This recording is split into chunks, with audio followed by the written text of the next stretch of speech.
বন্যা পরিস্থিতির আরো খবরাখবর জানবো। চট্টগ্রামে রয়েছেন আমাদের সহকর্মী একেএম নাজিম, সরাসরি চলে যাচ্ছি সেখানে।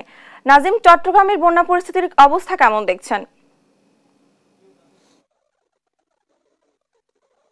বন্যা পরিস্থিতির কথা বলতে গেলে গত কয়েকদিন যে ভারী বৃষ্টি তারপর যে বন্যা শুরু সেটি চট্টগ্রামের ফটিকছড়ি, হাটহাজারী, মিরসরাই এসব উপজেলা আসলে প্লাবিত হয়েছে। এখানে প্রায় লক্ষাধিক মানুষ পানিবন্দী ছিল, কিন্তু গতকালকে থেকে আসলে বন্যা পরিস্থিতি একটু উন্নতির দিকে। কিন্তু বন্যার পানি নামার পরপরই এই যে ক্ষতিগ্রস্ত যেসব এলাকা রয়েছে সেগুলোতে এখন ফুটে উঠছে যে বন্যা কি রকম বিভীষিকাময় ছিল এখনো। তবে আমরা যেটি খোঁজ পাচ্ছি, এখনো হাটহাজারী, ফটিকছড়ি বিভিন্ন এলাকায় এখনো কিছু কিছু জায়গায় এখনো মানুষ ঘরবন্দি রয়েছে। তবে অনেকগুলো এলাকা থেকে পানি নামতে শুরু করলেও যে পানি নামার পরপর যে বন্যায় যে ক্ষতিগ্রস্ত ঘর বাড়িগুলো যারা পানিবন্দী ছিলেন তারা আসলে এখন ফুটে উঠছে। কারণ এখানে যেসব মানুষরা রয়েছেন, আমরা রয়েছি চট্টগ্রামের ফটিকছড়ি উপজেলার ভূজপুর এলাকায়। এখানে যে এলাকাটি সেটি খুব দুর্গম, আর এটি হালদা নদীর, যে হালদা নদী রয়েছে হালদা নদীর পাশে, হালদা নদীর মূলত এখানে পাশে একটি বেড়িবাঁধ ছিল, সেই বেড়িবাঁধটা ভেঙে যাওয়ার পরপরই মূলত এই এলাকাগুলো প্লাবিত হয়। এগুলোতে এখানকার যারা স্থানীয় বাসিন্দা রয়েছেন তারা যেটি বলছেন,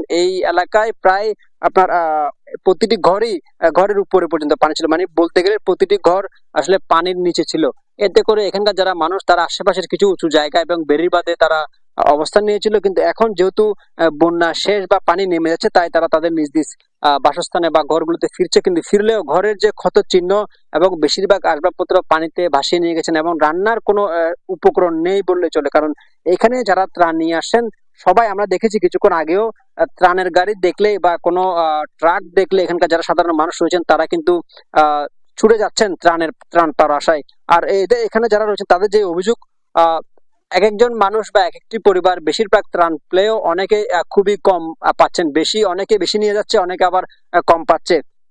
আরেকটি বিষয় হচ্ছে যে এখানকার যেগুলো সড়ক উপসড়ক রয়েছে সবগুলো সড়কই বন্যার পানিতে ক্ষতিগ্রস্ত। এখনো অনেক জায়গা আসলে যাওয়া যাচ্ছে না, কারণ সড়ক যোগাযোগ বন্ধ থাকার কারণে, সড়কগুলো ক্ষতিগ্রস্ত হওয়ার কারণে মানুষ তেমন প্রবেশ করতে পারছে না। এবং দুর্গম এলাকাগুলোতে এখনো বন্যা ক্ষতিগ্রস্ত কি পরিমাণ হয়েছে, কতগুলো মানুষ ক্ষতিগ্রস্ত হয়েছে বা গবাদি পশুগুলোর কি অবস্থা, সেগুলো এখন পর্যন্ত আসলে কোনো ধরনের নির্ণয় করা যায়নি। তবে প্রশাসনের পক্ষ থেকে যেটি বলা হচ্ছে, যেহেতু পানি নামতে শুরু করেছে, তারা আরো একদিন পর তারা সার্ভে করে বা তারা গণনা করে দেখবেন কতগুলো ঘর বাড়ি ক্ষতিগ্রস্ত হয়েছে, কতগুলো সড়ক উপসড়ক ক্ষতিগ্রস্ত হয়েছে এবং মানুষ কি পরিমাণ ক্ষতিগ্রস্ত হয়েছে সেগুলো তারা দেখবেন। পাশাপাশি তাদেরকে কিভাবে পুনর্বাসন করা যায় সেটি তারা করবেন। এবং এখনো আমরা দেখছি সেনাবাহিনী থেকে শুরু করে বিভিন্ন সংস্থা এখনো ত্রাণ কার্যক্রম চালাচ্ছেন এবং বিভিন্ন জায়গায় গবাদি পশু থেকে শুরু করে যেখানে খাবার দেওয়া দরকার সবগুলো খাবারই সাধারণ মানুষ ব্যবস্থা করছেন। এই ছিল চট্টগ্রামের ফটিকছড়ি থেকে আমার কাছ থেকে সর্বশেষ।